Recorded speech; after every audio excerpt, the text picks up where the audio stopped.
আমাদেরকে জীবন্ত রাখেন কে? মৃত্যু দান করেন কে? ফাঁসিতে ঝুলানোর আগে প্রাণ ভিক্ষা দেওয়ার মালিক কে? রিজিক দেওয়ার মালিক কে?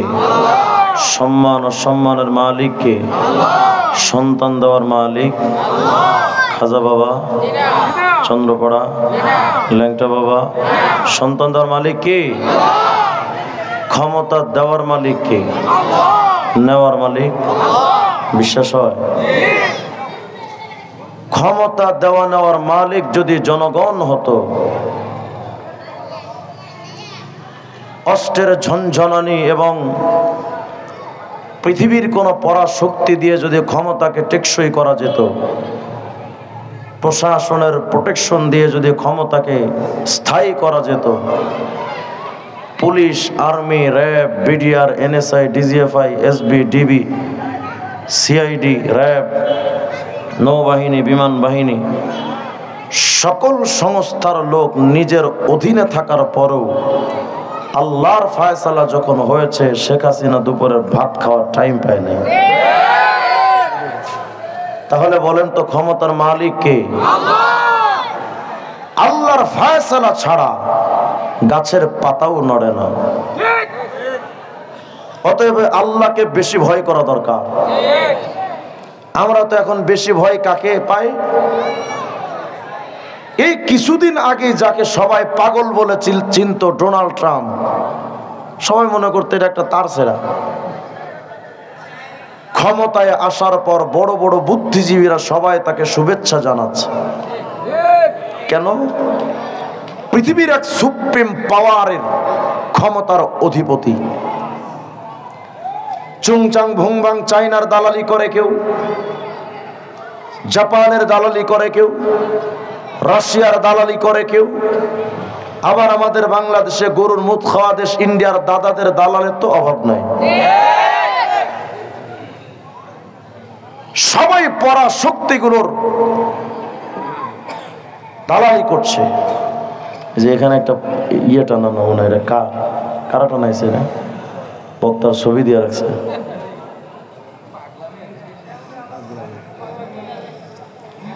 যারা এগুলো করেছে, এই যে ছবিটা দিয়েছে না,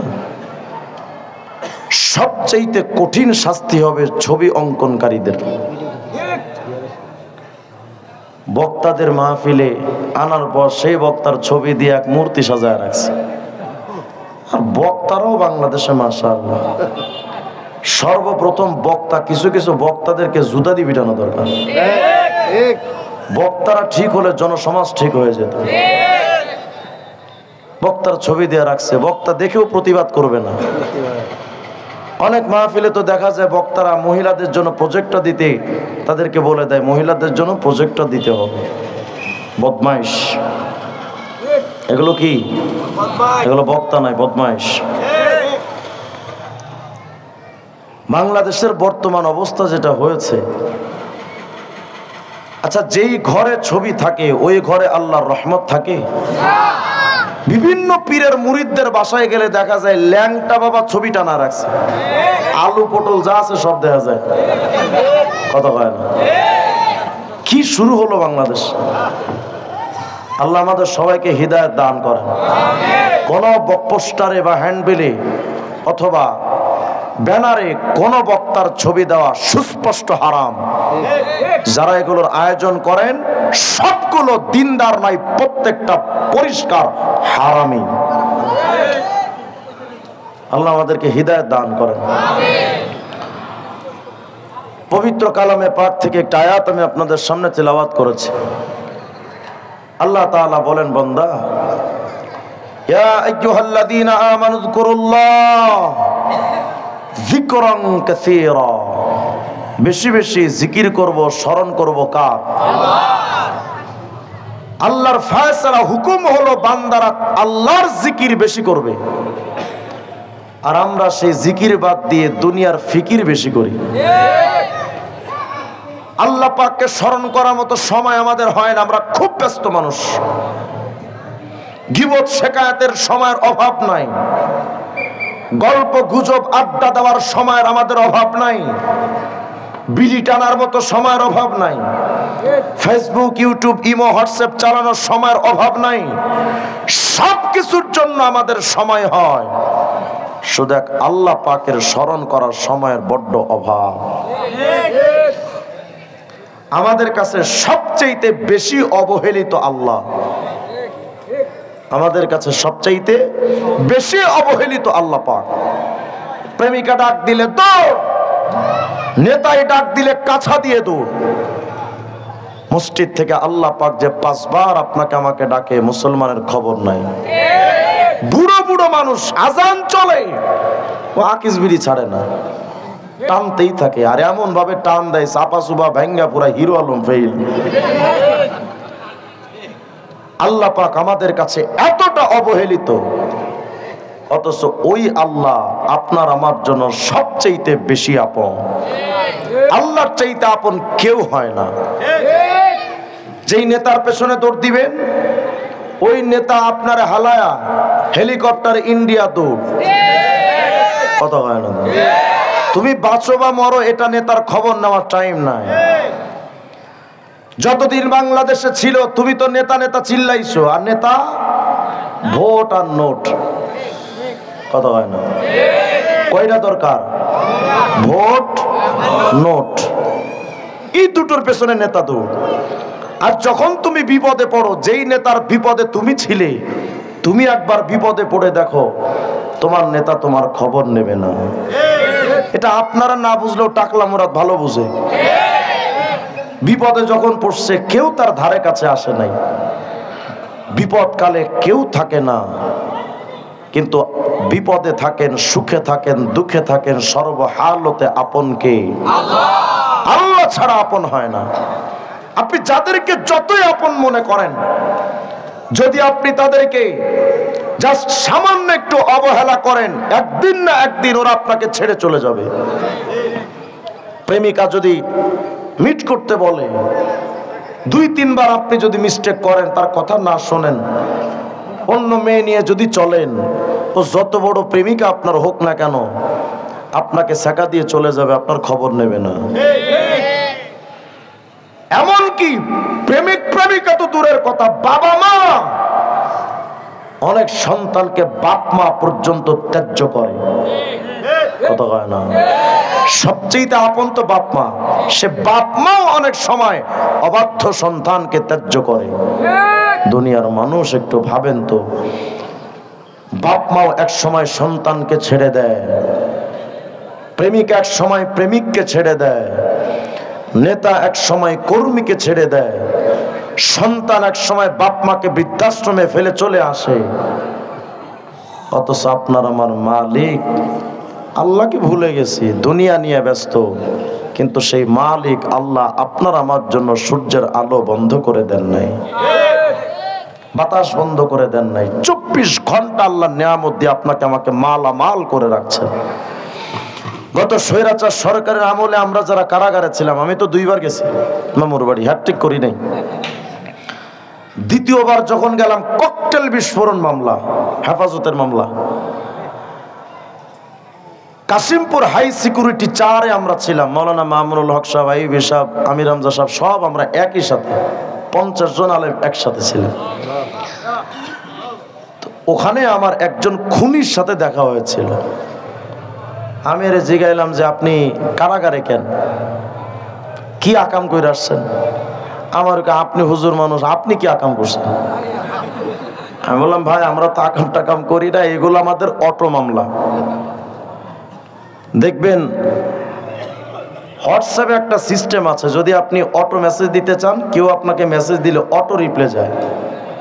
কথা হয় না? আমি বললাম যে আমরা আলেমরা যে মামলা খেয়েছি এটা অটো মামলা, এটার জন্য অপরাধ লাগে না। আপনি কেন আসলেন এটা বলেন। আমাকে বলে হুজুর আমি আমার বউকে খুন করেছি। তোর হারামি, বউরে মানুষে খুন করে? হুজুর কি করব বলেন, আমার খায়, আমারটাই পরে, রোগ হলে আমি তার ওষুধ এনে দেই, বিপদে আপদে আমি তার একমাত্র সম্বল, সবকিছু করি আমি, আর আমার বউ অন্য পুরুষের সাথে আকাম করে। আমি বারবার তাকে বললাম যে দেখো বাচ্চা কাচ্চা হয়ে গেছে, একটু ঠিক হয়ে যাও। আর কতদিন চলে এভাবে? আমিও তো তোমার স্বামী, আমার তো সহ্য হয় না। অনেক স্বামীরা, এখন তো নারী নির্যাতনের মামলা আছে, পুরুষ নির্যাতনের মামলা নাই। বাংলাদেশের অসংখ্য পুরুষ আছে নারীদের কর্তৃক নির্যাতনের শিকার। এই এলাকায় মনে হয় বেশি আওয়াজে বলে। এই মানুষগুলো কিচ্ছু বলতে পারে না, শুধু বাচ্চাদের দিকে তাকায়, কথা কয় না। নাইলে এরকম বউ কত হাজার বাজে তালাক হইতো, তা তো হিসাব নাই। শুধু বাচ্চাগুলোর দিকে তাকায় না, স্বামী রয়েস হয়ে নেয়, কিচ্ছু বলে না। তো স্বামী তারে বলে, দেখো আর কতদিন এভাবে চলবে, এবার বাদ দাও না। হুজুর বারবার নিষেধ করি, কিন্তু আমার বউ তো কথা শোনে না। এক পর্যায়ে এমন হলো, কন্টিনিউ চালিয়ে যাচ্ছে। একদিন হঠাৎ করে দেখলাম যে আমি তো মানসিক কারাগারে এমনি আছি। বঙ্গবন্ধু কারাগার থেকেও তো মানসিক কারাগার অনেক বেশি ডিপ্রেশনের, কথা হয় না। তো একদিন দেখলাম আমার বউ পাশে, হাতের পাশে একটা কুড়াল ছিল, কুড়ালটা নিয়ে উপরে উঠে ঘাড়ের উপরে মারলাম, ঘাড় দিয়ে ঢুকে গলা দিয়ে বের হয়ে জায়গায় ইন্নালিল্লাহ, শেষ। এরপরে আমি কুড়ালটা নিয়ে থানায় এসে আত্মসমর্পণ করলাম, আমি আমার বউকে খুন করেছে, আমার গ্রেফতার করেন। এরপর হুজুর এখন ফাঁসির রায় হয়েছে, আর কি করা? আমি বললাম এখন কেমন লাগে? হুজুর আগের থেকে ভালো আছে। বললাম কেন? হুজুর আগে সংসার চালাতে কত কষ্ট হতো, দুমুঠো খানা খেতে, অথচ সারাদিন আমি মানসিক প্যারার মধ্যে থাকতাম, সারাদিন এই প্যারা নামক কারাগারেই আমি বন্দী ছিলাম। এখন তো বঙ্গবন্ধু কারাগারে আছি, বঙ্গবন্ধু তরকারি, বঙ্গবন্ধু খাবার সবকিছু হাজির 3 বেলা সময় মতো, এখন আর প্যারা নাই।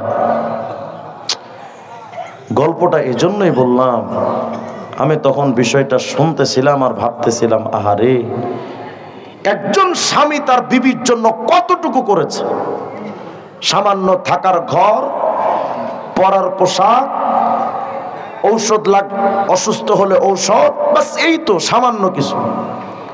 অথচ এই স্বামী তার স্ত্রীকে যেদিন কবুল বলেছিল, সেই দিন থেকে তার আশা, বিবি আমি ছাড়া অন্য কোনো বিছানার জন্য তুমি এলাও না, আমি ছাড়া তোমার হৃদয়টা ভালোবাসার জন্য এলাও না। যখন বিবি এটা করে, স্বামী সহ্য করতে না পারে, তো যেই মালিকের সাথে রুহের জগতে ইজাব কবুল আমাদের হয়ে গেল, তোমাদের রবকে আমরা বলেছিলাম আল্লাহ, সেই দিন তো কবুল হয়ে গিয়েছিল যে আল্লাহ তোমার সব বিধান মেনে নিব।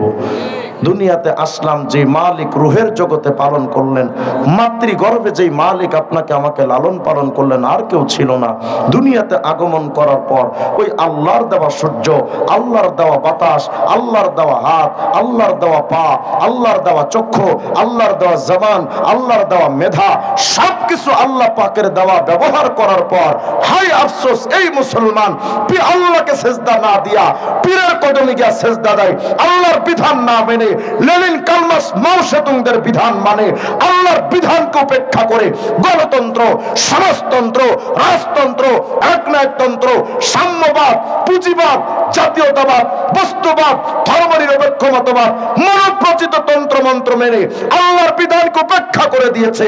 এরা আজকে বিবি রাখলে দৌড় দেয়, আজান হলে মসজিদে যায় না, প্রেমিকা রাখলে দৌড় দেয়, আল্লাহর মসজিদের আজান দিলে মসজিদে হাজির হয় না, নেতাই ডাক দিলে দৌড়, মসজিদের আজান হলে আল্লাহর ডাকে সাড়া দেয় না।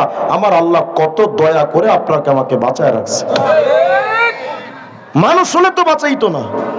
স্বামী তার বউকে খুন করে, রব তার বান্দাদেরকে মেরে ফেলে না।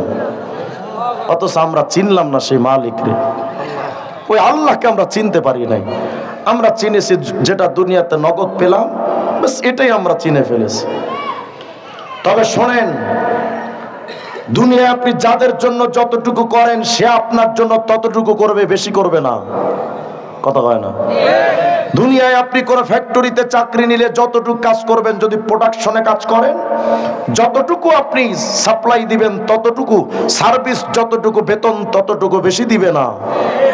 কিন্তু আপনার আমার রব অনেক আমল না করলেও আল্লাহ নেকি দেন, সুবহানাল্লাহ বলেন।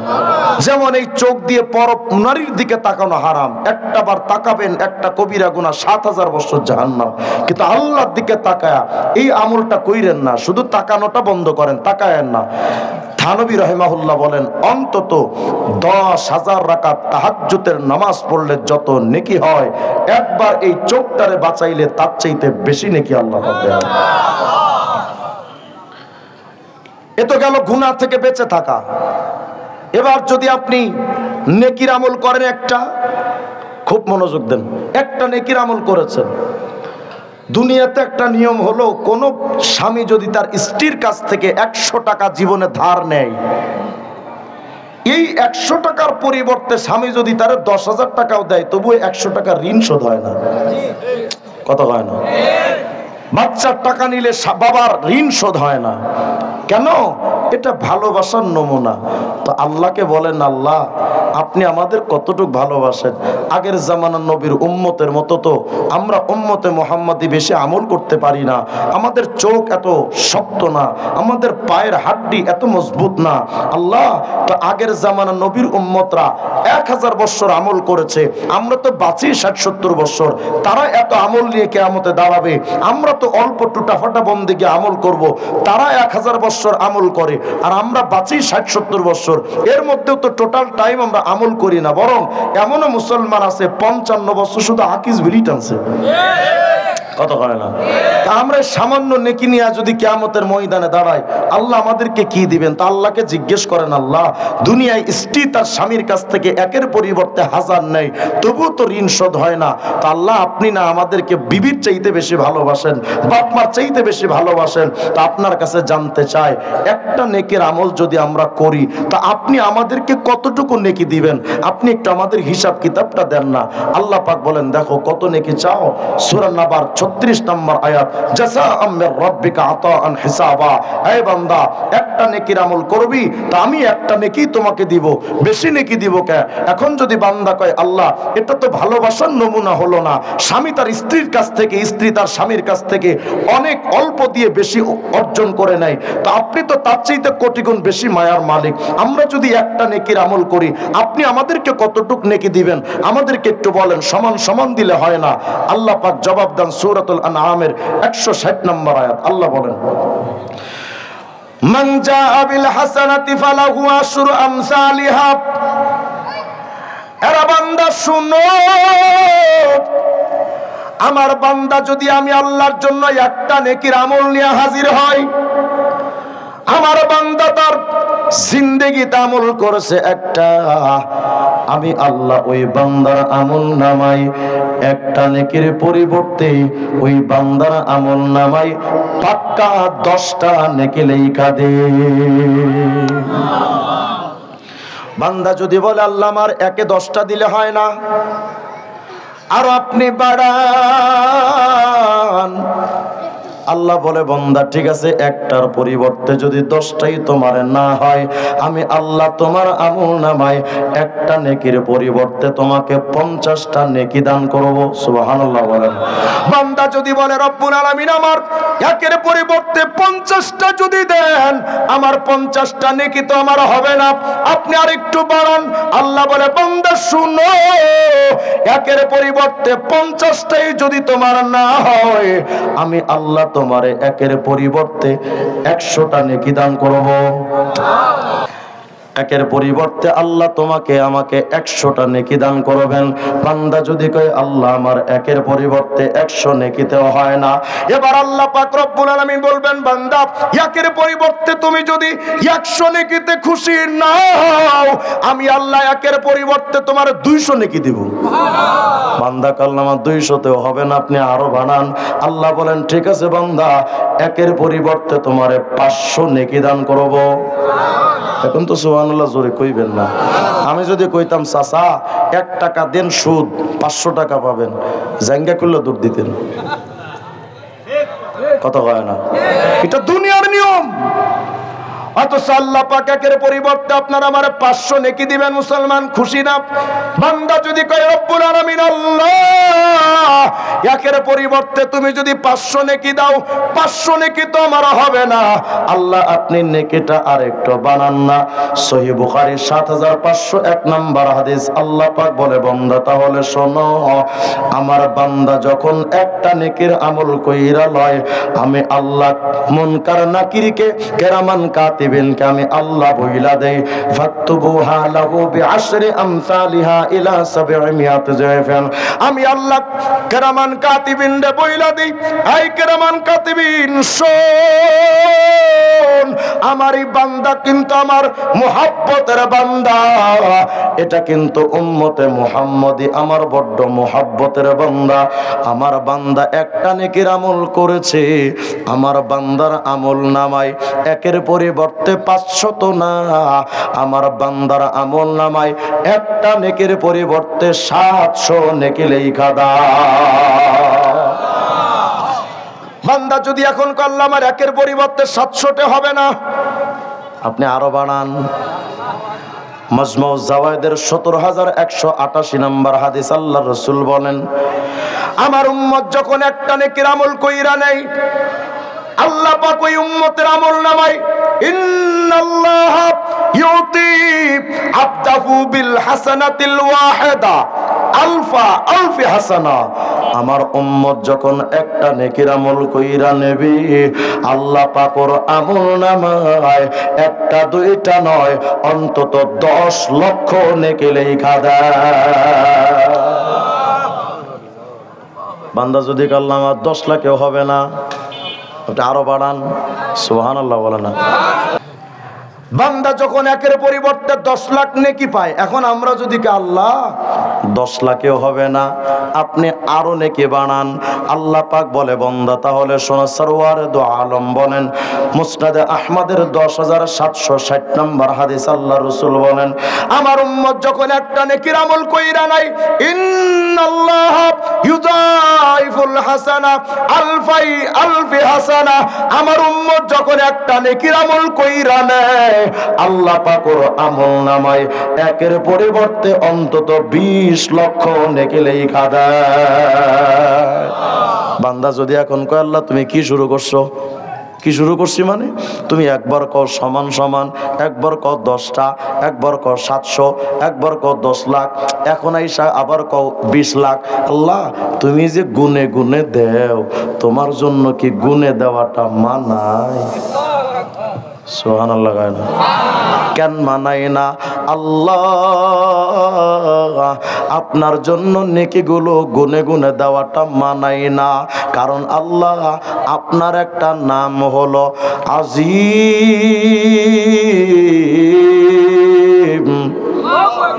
আইলা ইন্তেহা আল্লাহ, যার কোনো কুল কিনারা নাই, যার কোনো সীমানা সমানা নাই।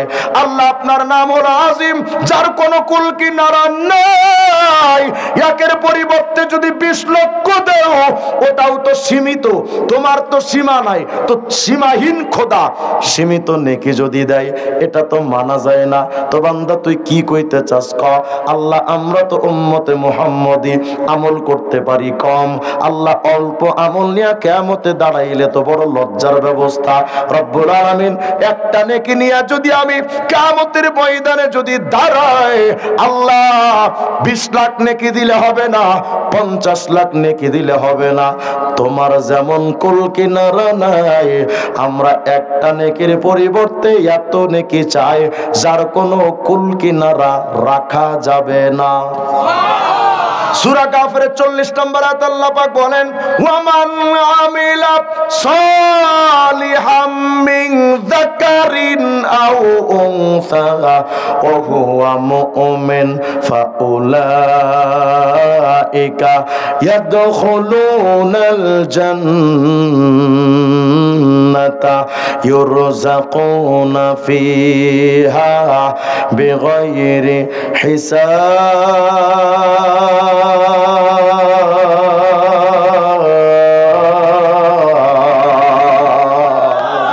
আল্লাহ বলে, বান্দা একটা নেকির আমল করে আসবি। তোরা না উম্মতে মুহাম্মাদি, আরে টেনশন করিস না, একটা নেকি নিয়ে আয়। একটার পরিবর্তে 10টা না, 700 না, 10 লাখ না, 20 লাখ না, ওয়ায়াজিদুহুম মিন ফাজলিহি। আমি আল্লাহ একের পরিবর্তে তোমার নেকিটা এতটা মহব্বত করি তোমারে, একের পরিবর্তে আমি আল্লাহ নেকিটা বাড়াইতেই থাকবো, বাড়াইতেই থাকবো, বাড়াইতেই থাকবো, বাড়াইতেই থাকবো। এত বেশি দিব কুল কিনারা থাকবে না। একটা নেকি যদি এত ফায়দা হয়, কোন বান্দার জিন্দেগিতে যদি 1 কোটি নেকি হয়, তার পাওনা কেমন? সুবহানাল্লাহ বলেন না? তাইলে চলেন না, জাস্ট একটা সেকেন্ডে, 1 সেকেন্ডে কয়েক হাজার কোটি নেকি কামাই করার একটা আমল বলে দেই। 1 সেকেন্ড আমল করবেন, অন্তত কয়েক হাজার কোটি নেকি হবে। সূরা লুকমানের 27 নম্বর আয়াত আল্লাহ পাক বলেন, ওয়ালাউ আন্নামা ফিল আরদি মিন শাজারাতিন আকলাম ওয়াল বাহরু ইয়ামুদ্দুহু মিন বাদিহি সাবআতু আবহুর মা নাফিদাত কালিমাতুল্লাহ। আল্লাহু আকবার বলেন। আল্লাহ পাক বলে, বান্দা শোনো, পৃথিবীর সমস্ত গাছগুলো যদি কলম বানাও, পৃথিবীর সব গাছগুলোকে যদি কলম বানানো হয়, একটা সমুদ্রের সাথে যদি আরো 7টা সমুদ্র জোড়াতালি দিয়া 8টা সমুদ্র যদি বানায়া, এই 8 সমুদ্রের পানিগুলোর যদি কালি বানানো হয়, কলমের কালি, পৃথিবীর গাছগুলোরে কলম আর সমুদ্রগুলোর পানিগুলো কালি বানায়া, এই কলম আর এই কালি দিয়া যদি বান্দা তুমি আল্লাহর কালেমা যদি লিখতে শুরু করো, কলম কালি শেষ হয়ে যাবে, কিন্তু আল্লাহর কালেমা লেখা শেষ হবে না। কি অর্থ এই আয়াতের? ইমাম কুরতুবী তার তাফসীরে কুরতুবী 13 নম্বর খণ্ডের 398 নম্বর পৃষ্ঠায় বলেন, বিয়াব আল্লাহর কালেমা লেখা শেষ হয় না, এর অর্থটা কি জানো? হযরত ইকরামা বলেন, লানাফিদাল বাহরু ক্বাবলা আইয়ানফাদা সাওয়াবু মান ক্বালা লা ইলাহা ইল্লাল্লাহ।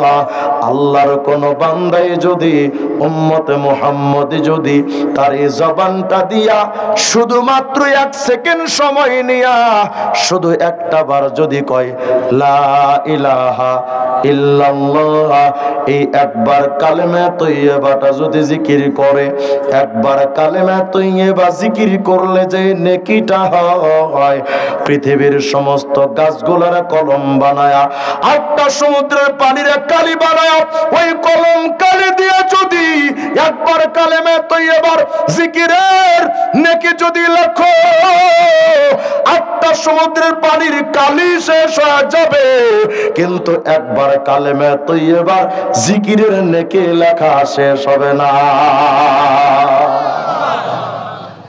কয়বারের কালেমা?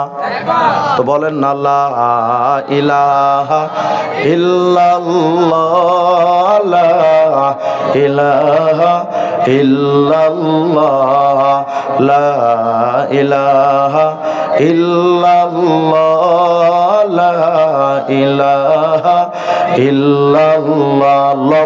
লস না লাভ? তাহলে এই জবানে জয় বাংলা না কালেমা? বলেন বলেন।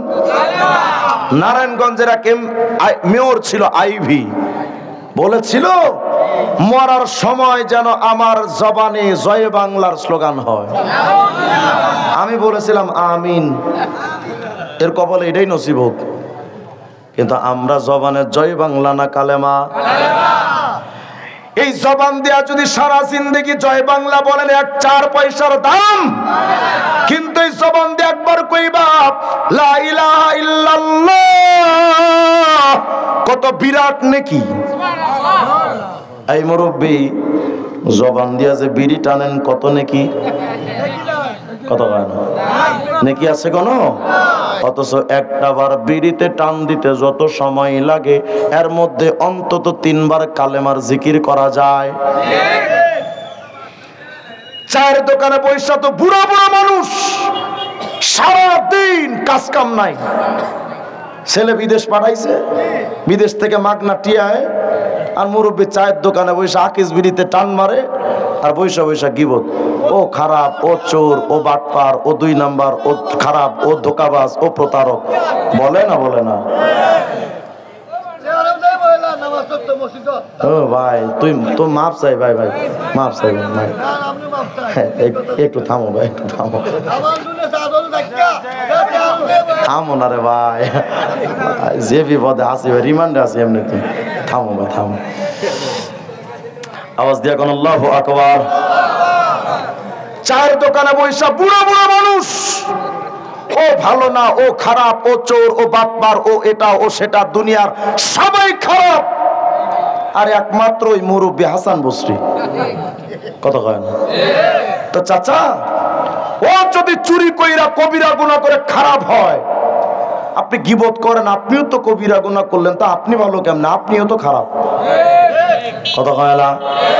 আচ্ছা একটু খেয়াল করেন, আমি বললাম লোকটা ভালো না, ভাই ভালো না, এতটুকু কয়টা শব্দ?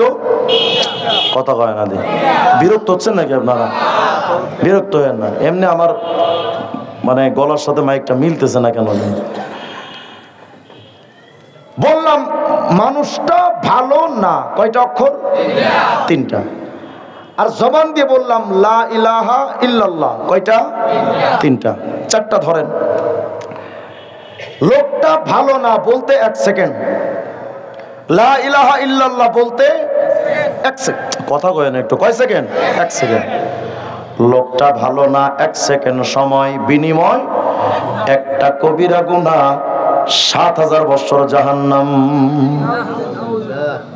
আর একবার কালেমা তুই এবার জিকির করবেন তো কত বিরাট নেকি। তাহলে বলেন আজকে থেকে চলবে গীবত না জিকির? বলেন বলেন, গীবত না জিকির? জবান দিয়ে একবার বলবেন লোকটা ভালো না, গীবত করেন, বিনিময় 7000 বছর জাহান্নাম। শাস্তিটা কেমন? আল্লাহর নবী বলেন মারারতু বিকওমিন লাহুম আযফারুম মিন নুহাস। আমি যেই দিন মেরাজে যাচ্ছিলাম, একটা সম্প্রদায় কিছু মানুষের পাশ দিয়ে আমি মেরাজে যাচ্ছিলাম। আমি রাসূল যখন যাচ্ছি তাকায় দেখি কিছু মানুষের হাতের মধ্যে তামার নখ, নখগুলো বড় বড় তামা দিয়ে বানানো। ওই মানুষগুলো তাদের তামার নখ আঙ্গুল দিয়া ইয়াখমিসুনা উজুহাহুম ওয়া সুদুরহুম, ওই নখগুলো দিয়া তারা তাদের মুখের মধ্যে এমন ভাবে খামচাচ্ছে, গোশতগুলো ছিটতেছে বুকের মধ্যে, এমন ভাবে গোশত মাংসগুলো সব ছিঁড়ে ছিঁড়ে ফেলতেছে। আর এক বর্ণনায় আসছে ইয়াকুলুনাল জিফ, মরা পশুর গোশতগুলো তারা ছিঁড়ে ছিঁড়ে খাচ্ছিল। আমি জিজ্ঞেস করলাম মান হাউলাই ইয়া জিবরাইল, আরে জিবরাইল এই মানুষগুলো কারা যাদেরকে এমন কঠিন শাস্তি দেওয়া হচ্ছে? হযরত জিবরাইল বলেন ইয়া রাসূলুল্লাহ হাউলাই আল্লাযীনা ইয়াকুলুনা লুহুমান নাস ওয়া ইয়াকুউনা ফি আরাদিহিম। নবী, এই মানুষগুলো হলো তারা দুনিয়াতে অন্যের ইজ্জত নষ্ট করার ধান্দায় থাকতো যারা, মানুষকে অপমান করার ধান্দায় থাকতো যারা, গীবত শিকায়ত করতো যারা। 1 সেকেন্ডে আপনি এত বড় জাহান্নামের বাসিন্দা হয়ে গেলেন এই জবান দিয়া। আবার এই জবান দিয়ে একবার কালেমার জিকির কইরা তো বিরাট নেকির মালিক হইলেন। আল্লাহর হাবিব বলেন উম্মতরা শুনো, মাইয়াতমানলি, আমি নবীর জন্য যদি কোনো উম্মত 2টা জিনিসের জিম্মাদারি নেয়, আজমান লাহুল জান্নাহ, আমি নবী তারে জান্নাতে ঢুকানোর জিম্মাদারি নিব। 2টা জিনিস। 1 নাম্বার মা বাইনা লিহিয়াইহি, এই 2 চোয়ালের মাঝখানের জবান, এটার হেফাজত। মিথ্যা বলবো না, গীবত করব না, অপবাদ দিব না, গালিগালাজ করব না, নাজায়েজ কথা বলবো না, ফাহেশা কথা বলবো না, গালিগালাজ করব না। এই জবানটা যদি উম্মতরা হেফাজত করতে পারে, ওয়ামা বাইনা রিজলাইহি, নবী বলেন 2 পায়ের মাঝখানে লজ্জাস্থান, এই 2টা জিনিসকে তোমরা হেফাজতের জিম্মাদারি নাও, আমি নবী তোমার জান্নাতে ঢুকানোর জিম্মাদারি নিলাম। এই 2টা জিনিস আমাদের কাছে সবচাইতে বেশি খেয়ানত হয়। সবচেয়ে বেশি। গালিগালাজ ছাড়া তো কথাই নাই, কথা হয় না। এই জবানটা আমরা হেফাজত করতে পারি না। আর একটা বর্ণনা আসছে তাফসীরে রাজির 1 নম্বর খণ্ডে 225 নম্বর পৃষ্ঠার বর্ণনা। ইমাম রাজি বলেন, এরা আল্লাহর বান্দা শুনো, আলহামদুলিল্লাহ সামানিয়াতু আহরুফ, আলহামদুলিল্লাহর মধ্যে 8টা হরফ আছে। বলেন কয়টা? আলিফ লাম হা মিম দাল, লাম লাম হা, কয়টা? কথা কয় না? বিরক্ত হচ্ছেন মনে হয় আপনারা? সারা শব্দ না দিলে মনে হয় যেন বিরক্ত হচ্ছেন। এখন তো আসলে এই ওয়াজটা চলে না, এখন চলে হুজুর আপনি একটু তাহিরি আঙ্কেলের মতো ডিজে নাচ দেন, তাইলে আপনি ভাইরাল। কথা কয় না? লাভটা কি একটু বলেন তোমারে? সারা রাত যদি আপনি এগুলো শুনেন, যাবার সময় আপনি কাছে করে কি নিয়ে যাবেন? এজন্য এই আলোচনাগুলোই শুনেন, যাবার সময় অন্তত কিছু ফায়দা নিয়ে যাবেন, এটাই বেশি শুনেন। আজকের সময়ের বক্তারা ধ্বংস হয়ে গেছে শুধু শ্রোতাদের রুচি নষ্ট হওয়ার কারণে। আপনারা যদি ঠিক হয়ে যেতেন, আলতু ফালতু যারা এসে তাং ভাং করে লাখ লাখ টাকা নিয়ে যারা চলে যাচ্ছে, কি দিল এই মানুষগুলো যে সামনে বসে, এদের সময়ের মূল্য নাই। যদি এতটুকু কমন সেন্স থাকতো যে আমার সামনে 1000 লোক থাকলে 1 মিনিট করে যদি আমি খাই, 1000 মিনিট আমি নষ্ট করছি, এতটুকু শুভবুদ্ধির উদয় যদি বক্তাদের হতো, তাহলে আলতু ফালতু সময় বলে সময় অপচয় হতো না। আপনারা আলটিমেটাম দিয়ে দিবেন, হুজুর কোরআন সুন্নাহ কি নাই? হাদিস টাদিস নাই? 10 লাখ হাদিস আছে নবীজির, 10 লক্ষ হাদিস। এগুলো থেকে হুজুর বয়ান করেন, এই কৌতুক টৌতুক শোনার জন্য আমরা সার্কাস পার্টির আয়োজন করি নাই। ডাইরেক্ট বলে দিবেন। আর যদি হুজুর না পারেন, যেমনে আছেন এমনে জানগা। আপনারা টাইট হয়ে যান, বক্তারা টাইট হয়ে যাবে। বলবেন হুজুর আপনি এত ভালো ওয়াজ করেন। আমি বলি না তো নাউজুবিল্লাহ, আমি অনেক ভালো ওয়াজ করি, প্রশ্নই আসে না। আমার থেকে কত ভালো ভালো বক্তা বাংলাদেশে আছে, যারা কোরআন সুন্নাহ সারাদিন পড়ে থাকে, তাদেরকে দাওয়াত দেয় না, দাওয়াত দিবে দুনিয়ার আলতু ফালতুদেরকে। কোন বক্তা বেশি হাসাইতে পারে? কি অর্থটা বলেন আমার? এজন্য আমল শেখেন। প্রকৃত ওয়াজের শ্রোতা হলো তারা যারা এই আলোচনাগুলো শোনে, এরা হলো আসল শ্রোতা। হযরত ইমাম রাজি রাহমাতুল্লাহ আলাইহি বলেন, শোনো, আলহামদুলিল্লাহর মধ্যে হরফ 8টা, ওয়া আবুল জান্নাতি সামানিয়া, জান্নাতের দরজাও কিন্তু 8টা। সুবহানাল্লাহ বলেন না? আলহামদুলিল্লাহর হরফ 8টা, জান্নাতের দরজাও 8টা। ইমাম রাজি বলেন, মিয়া শোনো, ফামান ক্বালা হাদিহি সামানিয়া আন সাফাই কলবিহি ইস্তাহাক্কা সামানিয়াতা আবওয়াবিল জান্নাহ। আল্লাহর কোন বান্দাই যদি পরিষ্কার একটা অন্তর নিয়া ওই 8 হরফের আলহামদুলিল্লাহ একটা বার যদি কয়, ইমাম রাজি বলেন জান্নাতের 8টা দরওয়াজা টাস টাস করে খুলে যায়। একবার যদি কেউ কয় আলহামদুলিল্লাহ, বলেন আলহামদুলিল্লাহ, আবার বলেন আলহামদুলিল্লাহ, আওয়াজ দিয়া বলেন আলহামদুলিল্লাহ। লস না লাভ? দুনিয়ার মানুষ আল্লাহ পাকের জিকির করার ফিকির আমাদের নাই। সারাদিন শুধু দুনিয়া আর দুনিয়া, অথচ দুনিয়ার মানুষ এই দুনিয়ার জন্য এত কিছু করো। এই দুনিয়া তুমি সারাদিন চেষ্টা করলো, দুনিয়া তোমার উপকারে আসবে না। কবরে হাসরে তো প্রশ্নই আসে না, কেউ আসবে না। আর একটা রিওয়ায়াতের বর্ণনা শোনেন, তাফসীর রুহুল মানি 10 নম্বর খণ্ডে 410 নম্বর পৃষ্ঠার বর্ণনা। আল্লাহ রাসূল একদিন হযরত জিবরাইলকে বলেন, ইয়া জিবরাইল আখবির আন সাওয়াবি মান ক্বালা সুবহানা রাব্বিয়াল আ'লা ফি সুজুদিহি আও ফি গায়রি সুজুদিহি। এরা জিবরাইল, আমাকে একটু বলো না, আমার কোন উম্মত যদি এই জবানটা দিয়া শুধু একটা বার কয় সুবহানা রাব্বিয়াল আ'লা, পারি না আমরা সবাই? কখন পড়া হয়? সিজদার মধ্যে, নাকি জানা যায়? যদি কোনো বান্দা কয় একবার সুবহানা রাব্বিয়াল আ'লা, এরা জিবরাইল আমার এই উম্মতের আমল নামায় কতটা নেকি হয় একটু আমি মুহাম্মদকে বুঝায় টুজায় কও না, আমার উম্মতের আমল নামায় নেকিটা কত হবে? হযরত জিবরাইল বলেন, ইয়া রাসূলুল্লাহ, নবী গো, মা মিন মুমিনি ওয়ালা মুমিনা ইয়াকুলুহা ফি সুজুদিহি আও ফি গায়রি সুজুদিহি। ইয়া রাসূলুল্লাহ, আপনার কোন উম্মত যদি সিজদার মধ্যে অথবা সিজদার বাহিরে যদি শুধুমাত্র একটা বার কয় সুবহানা রাব্বিয়াল আলা, নবী গো, ওই উম্মতের আমল নামায় কতটা নেকি হয় জানেন? বোঝার জন্য ছোট্ট করে বুঝেন, এই পৃথিবীটা যত বড়, সূর্যটা তার চাইতে 13 লক্ষ গুণ বড়। বিজ্ঞান বলছে পৃথিবীটা যত বড়, সূর্যটা তার চাইতে 13 লক্ষ গুণ বড়। ওই সূর্যটা যত বড়, তার চাইতে ইউআই স্কুটি নামক তারকা আরো 500 কোটি গুণ বড়। এমন ছোট বড় তারকা একটা গ্যালাক্সির মধ্যে 1 লক্ষ থেকে 2 লক্ষ কোটি। এমন বড় বড় গ্যালাক্সি আবার 15,000 কোটি গ্যালাক্সি গুচ্ছের মধ্যে। এমন 15,000 কোটি গ্যালাক্সি গুচ্ছ আবার মহা গ্যালাক্সির মধ্যে। তো কল্পনা করেন প্রথম আসমানটা কত বড়। এই প্রথম আসমান যত বড়, সাতবক জমিন আসমান যত বড়, আল্লাহ পাকের কুরসিটা এত বড়। তাফসীরে হযরত ইমাম হাফিজ ইবনে কাসির রাহমাতুল্লাহ আলাইহি বলেন, সাতবক জমিন আসমান যত বড়, আল্লাহর কুরসিটা এমন বড়। মাসসামাওয়াতু সাবউমা ফিল কুরসি ইল্লা কাদারাহি মাসবাতিন উলকিয়াত ফি তুরস।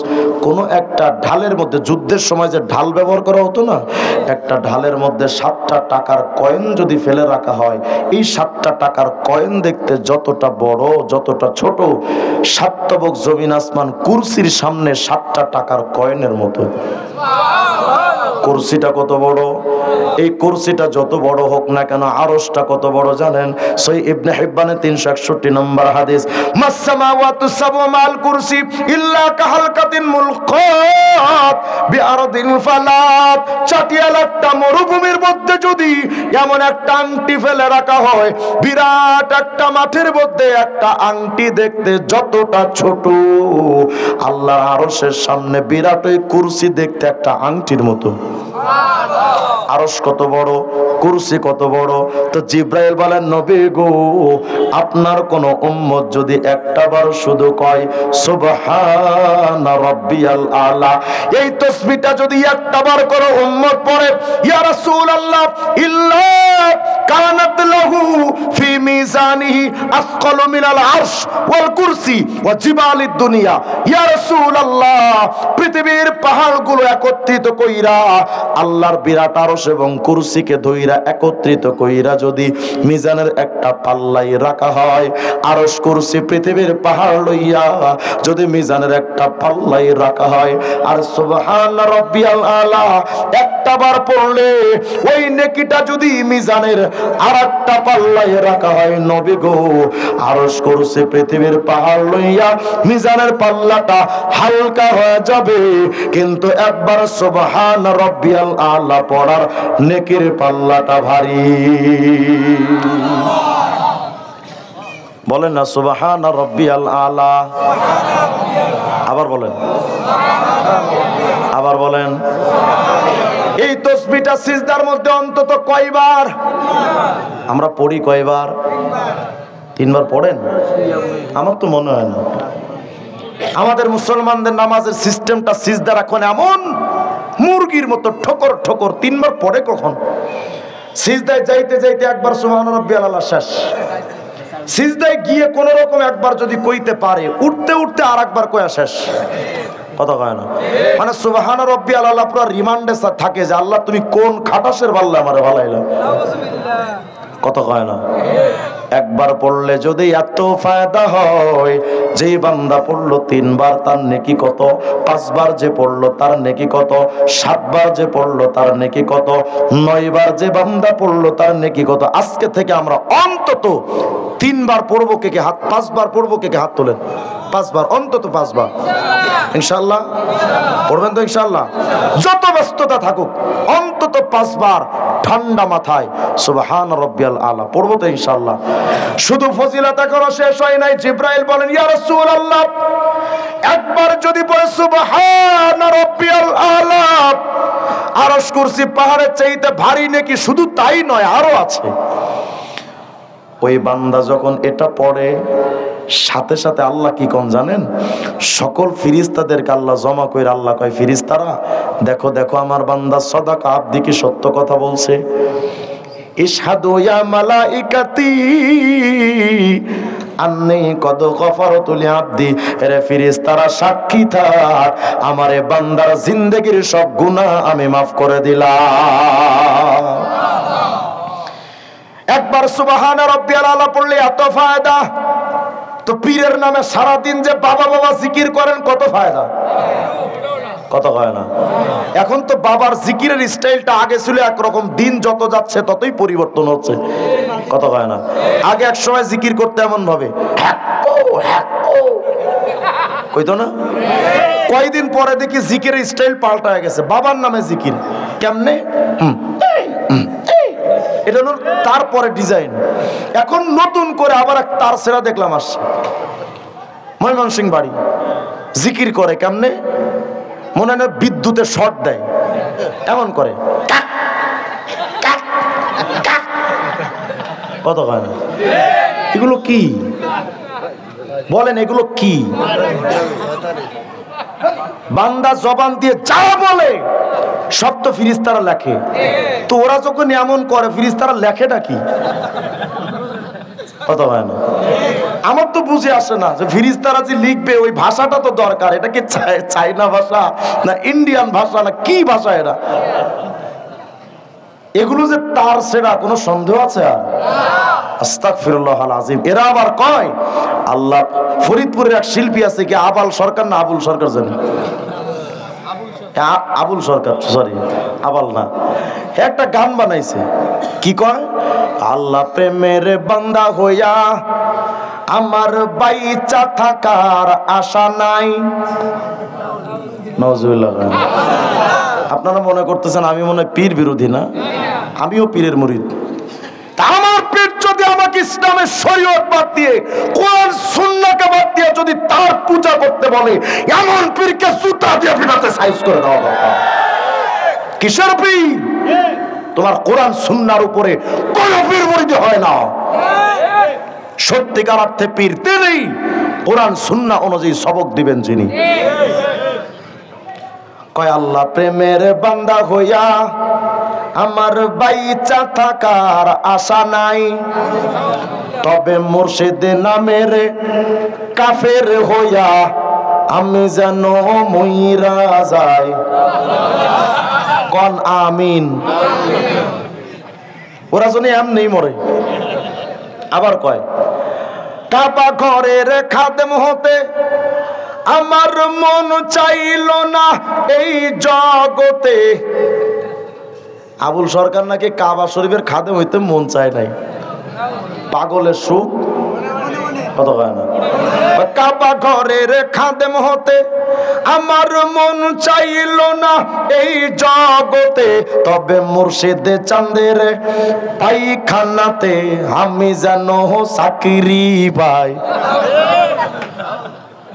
কত বড় খারাস আপনি চিন্তা করেন। এই খারাসে যদি সৌদি আরবের কাবার খাদেম হইতে চাই, সৌদি সরকার বিমানের টিকিট দিবে এটারে? এরা এখন আল্লাহর প্রেমিক হতে চায় না। আপনারা হাসেন, আমি দুঃখ নিয়ে বলি এগুলো। মাস ভান্ডারিয়া পীর আছে না শয়তান, কথা হয় না। যদি আমার কথা বিশ্বাস না হয়, সবার কাছে তো অ্যান্ড্রয়েড সেট আছে। আপনি গুগলে ঢুকবেন, ঢুকে লিখবেন বেলায়েতে মুতলাকা পিডিএফ, লিখবেন বেলায়েতে মুতলাকা পিডিএফ, বাংলায় লিখবেন, পরে পিডিএফ ইংলিশে লিখলে দেখবেন মাস ভান্ডারি পীরের একটা বই আসবে। এই বইটা পড়েন, দেখবেন এই বইয়ের মধ্যে তারা লিখেছে, বিশেষ করে 58 নম্বর পৃষ্ঠায় মাস ভান্ডারি পীরেরা লিখতেছে, যিনি পীর সেই খোদা সেই রসুল। নাউজুবিল্লাহ। আসতে বলেন আপনি, বলেন এরা মুসলমান না টাটকা কাফের? এদের মুরিদরা আবার গান গায়। আপনাদের কুমিল্লায় হিয়াজুড়ি না এদিকে নাঙ্গলকোট এক তার সেরা আছে, গান গায়, কয় মুর্শিদ খোদা মুর্শিদ রাসূল, দিলে মুখে করছি কবুল, শুনে মোল্লার গোষ্ঠী ফতোয়া দিছে আমি নাকি কাফের হইয়াছি, আমি আর যাব না মোল্লার কাছে, তওবা করেছি। ও নাকি তওবা করছে, আলেমদের কাছে যাবে না। আমি বললাম বেটা, আলেমদের কাছে যাইতে তো ভাগ্য আর কপাল লাগে, হারামজাদাদের কপালে কোনোদিন আলেমদের সোহবত নসিব হয় না।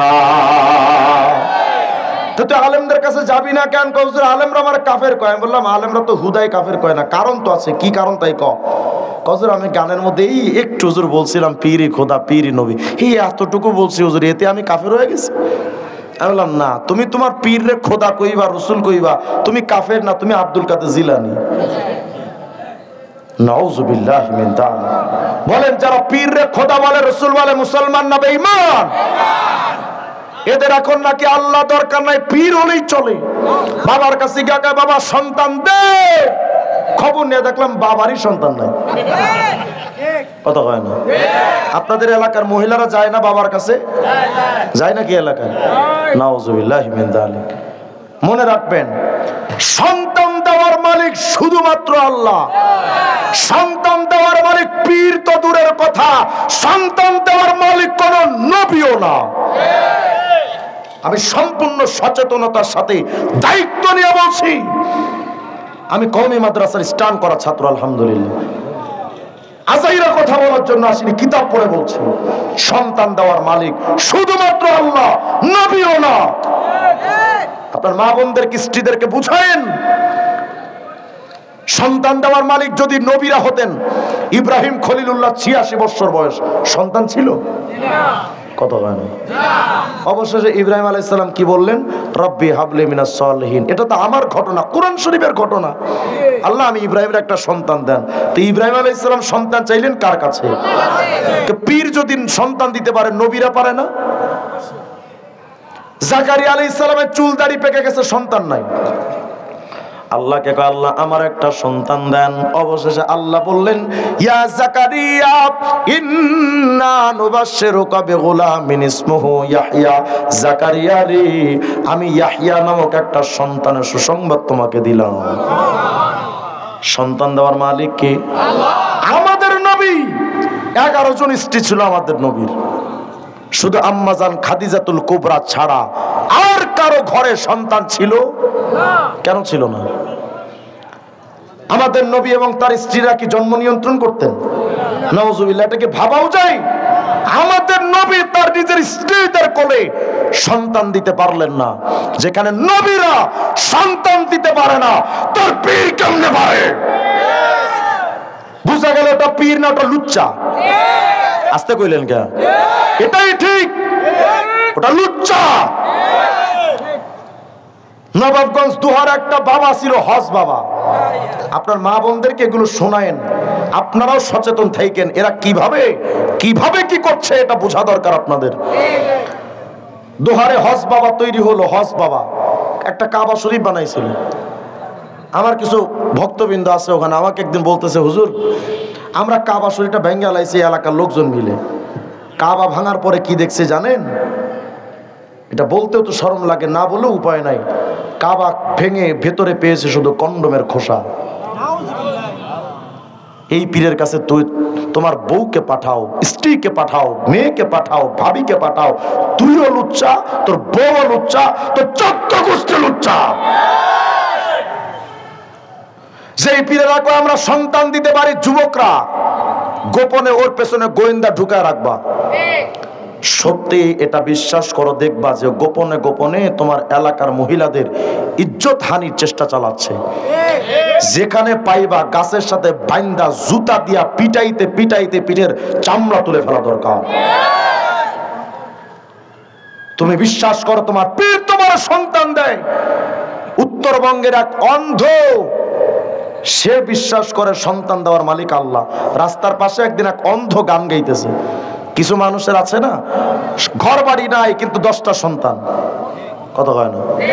আবার কিছু মানুষ আছে যে কোটি টাকার মালিক, সন্তান নাই। এই অন্ধ আল্লাহর নিয়ে আল্লাহ তুমি কাউরে দিলা 10টা সন্তান, থাকার জায়গা নাই, আবার কাউরে দিলা কোটি টাকা, একটা সন্তান নাই।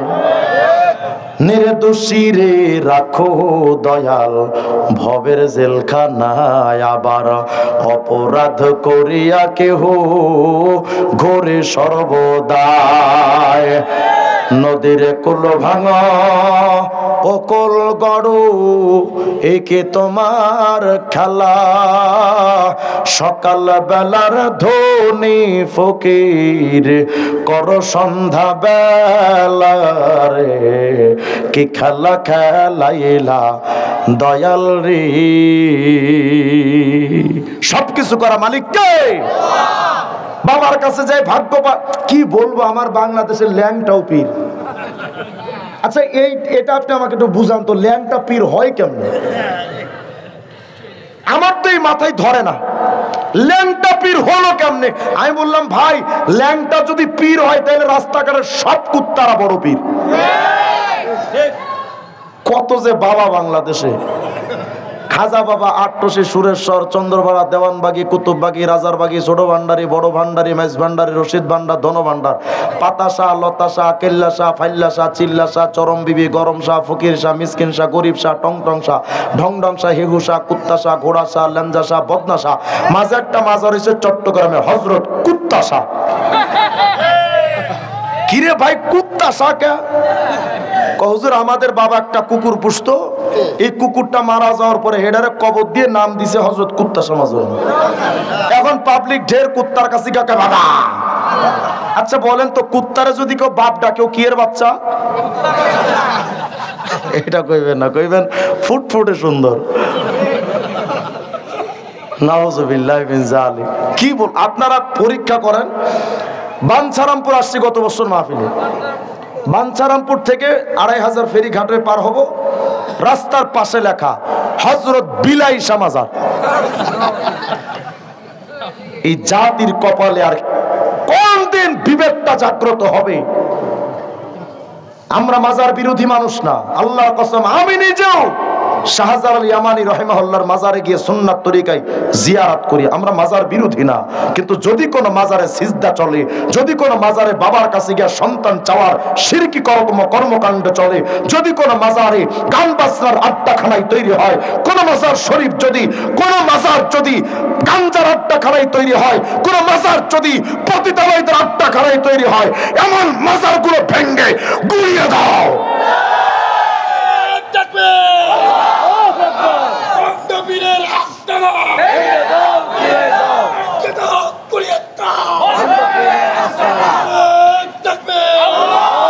কি শুরু হলো মুসলমানদের?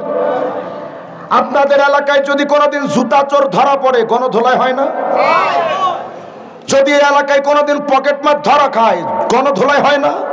যদি তাই হয়, আজকে থেকে আপনাদের সিদ্ধান্ত নিতে হবে, প্রত্যেকটা ইমাম চোর, ভণ্ড মাজার পূজারী, হিজবুত তাওহীদ, কাদিয়ানী, শিয়া সহ যারা ইসলাম বিদ্বেষী ইমাম চোর আছে, যেখানেই দেখা হবে জনতার গণধোলাই দেওয়া দরকার।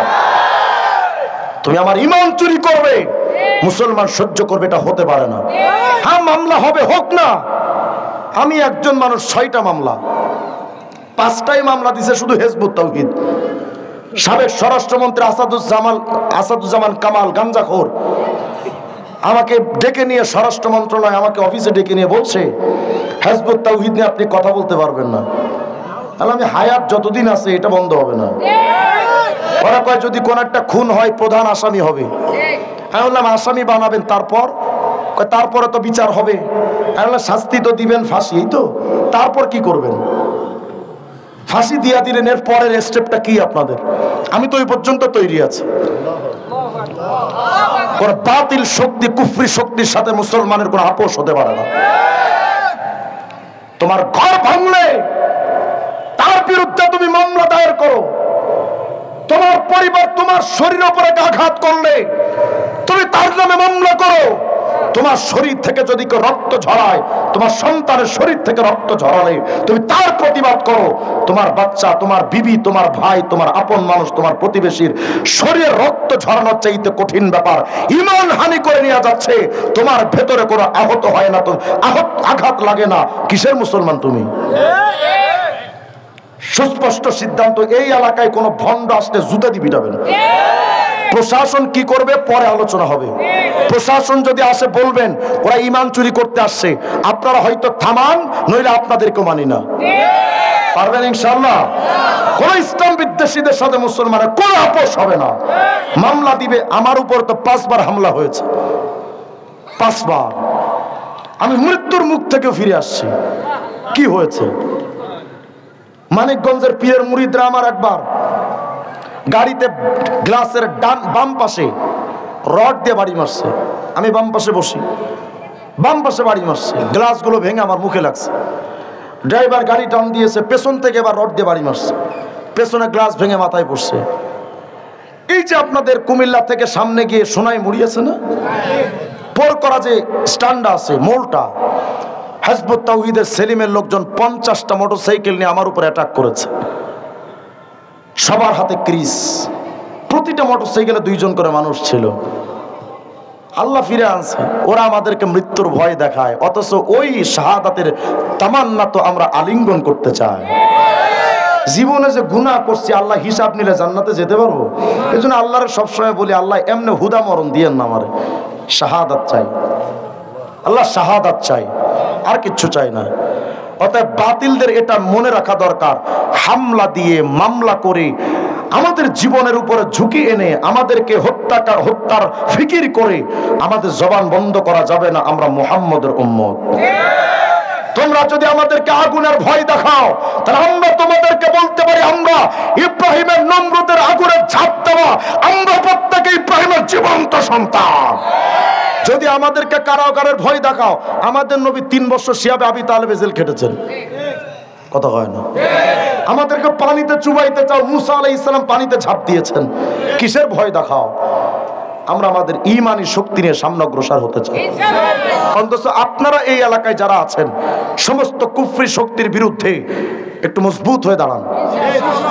কোন কাফেরদেরকে আমরা তাদের মূল মিশনকে বাস্তবায়ন হতে দিব না, ইনশাআল্লাহ।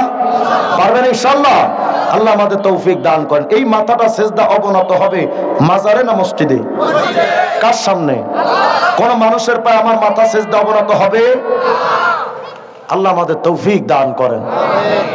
এরা আবার মানুষকে আকর্ষণ করতে গিয়ে গান বানায়। কয়, সেদিন শুনলাম একজনে কয়, কেরামান কাতিবিন রোজ হাসরের দিন আল্লাহর কাছে যদি করে অভিযোগ, আমি বলবো দুনিয়ায় ছিলাম ল্যাংটা বাবার লোক। আমি মনে মনে ভাবলাম, তুই ল্যাংটার মুরিদ হয়ে যদি গান বানাইতে পারস, আমিও কওমি মাদ্রাসার পোলা, বিগ হাউস কম না, আমিও একটা বানাইছি। কই না থাক, পরে সমালোচনা। কেরামান কাতিবিন পাইবে যেদিন, তোরা যারা ছিলি ল্যাংটা বাবার লোক, তোদের জুতা মাইরা হাকুইব জাহান্নামে ঢোক। গানটা তো এমন হওয়ার কথা, কেরামান কাতিবিন রোজ হাসরের দিন আল্লাহর কাছে যদি করে অভিযোগ, আমি বলবো দুনিয়ায় ছিলাম মুহাম্মাদের লোক। मोमिन जो फिदा नक्श काफे पाए नबी हो ज़ीर कदम आज भी आलम का खजीना, साहिल से लगे गा कभी मेरा भी सफीना, देखेंगे कभी शौक से मक्का व मदीना, गर सुन्नत नबवी की करे पैरवी उम्मत, तूफान से निकल जाएगा फिर उसका सफीना। अल्लाहु अकबर। কোন পীরের কথাই জান্নাতে যাওয়া যাবে, কিন্তু নবীর সুন্নাত মানবা।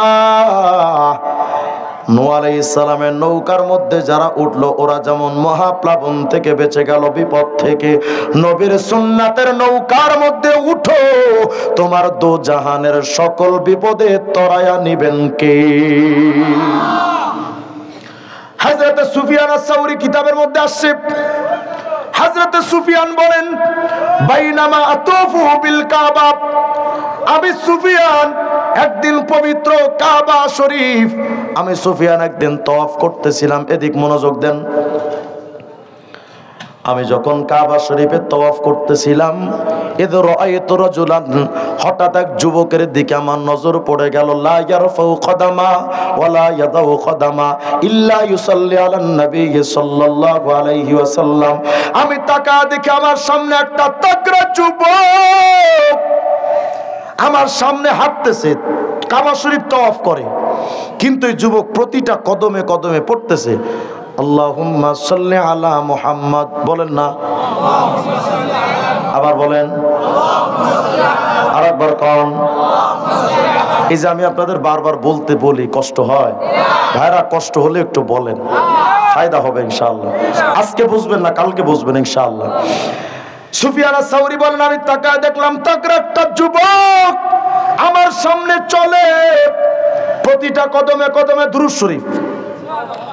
আমি যুবকটার পাশে গেলাম, গিয়া বললাম, ইয়া হাদা তারাক্তা তাসবিহ ওয়া তাহলিল, আমি তো তোমার দিকে তাকায়া দেখি তুমি সুবহানাল্লাহ পড়ো না, আলহামদুলিল্লাহ পড়ো না, শুধু দুরূদ শরীফ ও আকবালতা বিসসালাতি আলান নবী সাল্লাল্লাহু আলাইহি ওয়াসাল্লাম, শুধু দুরূদ শরীফ পড়ো তুমি, সুবহানাল্লাহ পড়ো না, আলহামদুলিল্লাহ পড়ো না, তো দুরূদ শরীফ পড়ো কেন? হাল ইনদাকা ফি হাদা মিন শাই,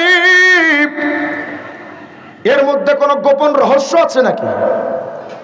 তুমি তো অন্য কোনো জিকির করো, শুধু দুরূদ শরীফ পড়ো, কারণটাকে একটু খুলে বলো। যুবক ডেকে বলে, হুজুর লাউলাকা গরীবুন ফি আহলি জামানিনা লামা আখবারতুকা আন হালি ওয়ালা ইত্তালাতুকা আন খবরি। আপনি যদি এই যুগের এত বড় একজন আলেম সুফিয়ান আস-সাউরি না হতেন, আমি আমার এই গোপন খবরটা আপনারও কইতাম না। কিন্তু এত বড় আলেম আপনি জানতে চেয়েছেন, আমি না বলাটা নিজের কাছে অপরাধী মনে হবে, এজন্য বলছি শোনেন। খরাজতু আনা ওয়া ওয়ালিদি হাজ্জাইনি ইলা বাইতিল্লাহিল হারাম, কোন একটা বছর আমি আমার বাবাকে নিয়ে হজ করার জন্য মসজিদে হারামের দিকে যাচ্ছিলাম। আমি যখন আমার বাবার নিয়ে রওনা, সেই জামানায় তো মরুভূমির ভেতর দিয়ে যাচ্ছি, আবাসিক হোটেলের তো ব্যবস্থা নাই যে একটু রেস্ট নিব। ক্লান্ত শরীর নিয়ে তাবু গাড়লাম, ওই তাবুর ভিতরে আমি আর আমার বাবা বিশ্রামের জন্য আমার বাবাকে নিয়ে তাবুতে ঢুকলাম। হঠাৎ আমি চাইয়া দেখি ফামারিদা ওয়ালিদি, আমার বাবা অসুস্থ হয়ে গেলেন। এই মরুভূমির ভিতরে কে কারোর জন্য সাহায্য জায়গায় আসবে? শুধু আমি ছাড়া আমার বাবার পাশে কেউ নাই। হুজুর, আমার বাবাকে আমি বিছানার উপরে শোয়া দিলাম। ফাকুমতু লিউআলিজাহু, আমি ইনদা রাসি, আমি আমার বাবার মাথার কাছে একটু দাঁড়াইলাম, বাবার মাথাটা টিপে দিব, বাবার মাথায় পানি দিয়ে দিব, তেল পানি দিয়ে দিব, বাবা অসুস্থ। আমি সেবা করার জন্য যখন আমার বাবার মাথার কাছে যখন দাঁড়াইলাম, হঠাৎ আমি আমার বাবার দিকে তাকায় দেখি ফামাতা ওয়ালিদি, আমার বাবা মারা গেছে। আমার সামনে আমার বাবা মৃত্যুর নিথরে দেহ পড়ে আছে। এই মরুভূমির ভিতরে কেউ তো আমার পাশে নাই। মৃত বাবার জানাজা আমি একলা কেমনে করব? কিন্তু হুজুর, সবচাইতে বড় দুর্ভাগ্য, বাবার দিকে তাকায় দেখি ওয়াসওয়াদা ওয়াজহুহু, আমার বাবার চেহারাটা কালো বিশ্রী বিভৎস হয়ে গেছে। আর এক বর্ণনায় আসছে ফি সূরাতি খিনজির, শূকরের যেমন চেহারা, মৃত্যুর পর আমার বাবার সুন্দর চেহারাটা শূকরের মতো হয়ে গেছে। আমার বাবার এমন বিভৎস চেহারা দেখা একটা কাপড় নিয়ে আমার বাবার চেহারাটা আমি ঢেকে দিলাম। কেউ যেন যদি এসে যায় আমার বাবার চেহারাটা যেন দেখতে না পারে, কি বিভৎস ভয়ঙ্কর চেহারা। দুনিয়ার কেউ যদি জানে, মানুষ আমাকে নিয়ে হিট করে বলবে তোর বাপও খারাপ, তুইও খারাপ। এই জন্য বাবার চেহারাটা কেউ যেন দেখতে না পারে, বাবার চেহারাটা আমি ঢেকে দিলাম। কি করব আমি কোনো দিশা খুঁজে পাচ্ছিলাম না, একা মানুষ, ডিপ্রেশনে। আমি বাবার লাশের পাশে আমি যখন বৈশা গেছি, হঠাৎ করে ফাগলা বা তাই নাই আমার চোখ লেগে গেল, তন্দ্রাচ্ছন্ন হয়ে আমি ঘুমায়া পড়লাম। সুফিয়ান রে, আমি যখন বিভোর ঘুমে ঘুমন্ত আমি স্বপ্ন দেখি দূর দেশ থেকে একটা লোক দ্রুত গতিতে হাঁটার উপরে, দ্রুত যে দৌড়ানোটা আছে, হাঁটার উপরে দৌড়ানো, এমন দ্রুত বেগে একটা মানুষ, আল্লাহর এক বান্দা, আমার বাবার লাশের দিকে, আমাদের দিকে দ্রুত বেগে আসতেছে। স্বপ্নে দেখি ওই আল্লাহর বান্দা আমার বাবার লাশের দিকে আসতেছিলেন। সুফিয়ান রে, আল্লাহর কসম, লাম আরা আহসানা মিনহু ওয়াজহা, এত সুন্দর চেহারাওয়ালা জীবনে আমি দেখি নাই। ওয়ালাম আরা আনজাফা মিনহু সাওবা, এত সুন্দর পোশাকওয়ালা মানুষ আমি জীবনে কোনোদিন দেখি নাই আমার দুই নয়নে। ওয়ালাম আরা আতিয়াবা মিনহু রিহা, এত সুন্দর সুগন্ধময় মানুষ জীবনে কোনোদিন আমি দেখি নাই। ওই আল্লাহর বান্দা আমার বাবার লাশের কাছে আসলেন দ্রুত বেগে, আমার বাবার কাছে এসে ফামাসাহা ওয়াজহা ওয়ালিদি, আমার বাবার চেহারার উপরে ওই আল্লাহর বান্দা তার হাতটা দিয়ে এরকম ভাবে মাসাহ করে দিলেন। যেই মাত্র হাত বুলায়া দিলেন, সুফিয়ান রে আমি তাকায় দেখি ফাহাদা আবিয়াদ্দা, আমার বাবার চেহারা আগে যত সুন্দর ছিল, এখন চেহারাটা এমন উজ্জ্বল যেন আমার বাবার চেহারাটা পূর্ণিমার চাঁদের চাইতে আলোকিত। লোকটা কামটা কইরা দ্রুত গতিতে চলে যাচ্ছেন। আমার এই কঠিন বিপদে এত বড় উপকার করনেওয়ালা এই মানুষটা চলে যাচ্ছেন, কিন্তু পরিচয় টরিচয় দিলেন না। ফাআখাযতু বিনাসিয়াতি সাওবিহি, আমি আল্লাহর বান্দার পেছনে গিয়া তার কাপড়ের একটা আঁচল টেনে ধরে বললাম, মান আনতা ইয়া আব্দুল্লাহ, আল্লাহর বান্দা আপনি কে? আপনার পরিচয়টা তো বলে যান। এত কঠিন বিপদে আপনি আমার সাহায্যকারী হিসেবে পাশে দাঁড়াইলেন। ও আল্লাহর বান্দা, আপনার নাম ঠিকানা তো জানি না, কি সুন্দর চেহারা, আপনার জীবনে কোনোদিন আপনারে দেখলাম না, শুধু আপনার নাম ঠিকানা বইলা যান। বাড়ি কই, বাবা মায়ের নামটা কি, আমার একটু আপনার ঠিকানা তো বলে যান। ও সুফিয়ান, আমি যখন আল্লাহর বান্দারে এই প্রশ্নটা যখন করলাম, আল্লাহর বান্দা আমার দিকে ফিরে তাকায় কয়, কিরে যুবক, আওয়ামা তারিফুনি, তুমি আমার চেনো না? আনা নাবিয়ুকা সাহিবুল কুরআন, আমি তো মদিনাওয়ালা রহমাতুল লিল আলামিন বিশ্ব নবী মুহাম্মদ, তুমি আমার চিনতে পারো নাই? ইয়া রাসূলুল্লাহ, কেন আপনি আইলেন? এই স্বপ্নে আপনারে দেখলাম বা কেন, কোন কারণে আমার বাবার কঠিন বিপদে আপনি আসলেন গো নবী, একটু বলে তো যান। নবী আমার বলেন, যুবক রে, ইন কানা ওয়ালিদাকা ইন্না ওয়ালিদাকা কানা মুসরিফান আলা নাফসিহি, তোমার বাবা যুগের শ্রেষ্ঠ একজন পাপী মানুষ ছিল। তোমার বাবার মতো এত বড় পাপী আর হয় না রে যুবক। অনেক বড় মানের একজন পাপী ছিল, যে কারণে চেহারাটা শুকরের মতো চেহারা হয়ে গেছে। কিন্তু যুবক, তোমার বাবা যত ব্যস্ততাই থাকুক না কেন, তোমার বাবা জীবনে একটা আমল খুব বেশি করেছে। কানা ইউকসিরুস সালাত আলাইয়া, তোমার বাবা প্রতিনিয়ত আমি মুহাম্মদের নামে বেশি বেশি দুরূদ শরীফের আমল করত। ও আমার ভাই, নবীকে তো ভুলে গেছে, আপনকে পর বানিয়ে ফেলেছি, পরকে আপন বানিয়ে ফেলেছি। দুনিয়ার মানুষের এই ভিড়ে যারা আমাদের চূড়ান্ত পর, তাদেরকে আপন বানিয়ে তাদের পেছনে মেহনতে সময় চলে গেল। আল্লাহ রসুল যে এতটা আপন, তাদেরকে ভুলে গেলাম। আজকে থেকে একটু ফিকির করা যাবে ইনশাআল্লাহ? যে হুজুর যত ব্যস্ততা থাকুক অন্তত প্রতিদিন 200 বার করে দুরূদ শরীফের আমল করব। বেশি সময় লাগে না। সাল্লাল্লাহু আলাইহি ওয়াসাল্লাম, সাল্লাল্লাহু আলাইহি ওয়াসাল্লাম, সাল্লাল্লাহু আলাইহি ওয়াসাল্লাম। তাও না পারেন আল্লাহুম্মা সাল্লি আলা মুহাম্মদ, আল্লাহুম্মা সাল্লি আলা মুহাম্মদ। এটা তো সবাই পারেন, পারেন না? নামাজের মধ্যে দুরূদ ইব্রাহিম পড়েন, আল্লাহুম্মা সাল্লি আলা মুহাম্মদ ওয়া আলা আলি মুহাম্মদ। পুরোটা দরকার নাই, শুধু এতটুকু পড়েন, আল্লাহুম্মা সাল্লি আলা মুহাম্মদ, আল্লাহুম্মা সাল্লি আলা মুহাম্মদ। পারবো না ইনশাআল্লাহ? একটু বেশি বেশি লা ইলাহা ইল্লাল্লাহ, সুবহানাল্লাহ, আলহামদুলিল্লাহ, আল্লাহু আকবার। নামাজের মধ্যে একটু সময় নিয়ে নামাজটা আদায় করা, একটু সিজদায় বেশি টাইম দেওয়া, রুকুতে একটু বেশি সময় দেওয়া, আল্লাহর সাথে রাসূলের সাথে মহব্বতের ঘনিষ্ঠতাটা বেশি করে করা। পারবো তো ইনশাআল্লাহ? আল্লাহ তাআলা আমার ভাইদেরকে কথাগুলোর প্রতি আমল করার তৌফিক দান করেন। যাই হোক, আল্লাহ পাক আজকের এই মজলিসটাকে কবুল করেন। যারা আয়োজন করেছেন আল্লাহ পাক যেন আয়োজকদেরকে কবুল করেন। এই এলাকার প্রত্যেকটা মানুষকে আল্লাহ পাক হেদায়েতে কামেলা নসিব করেন, বলেন আমিন।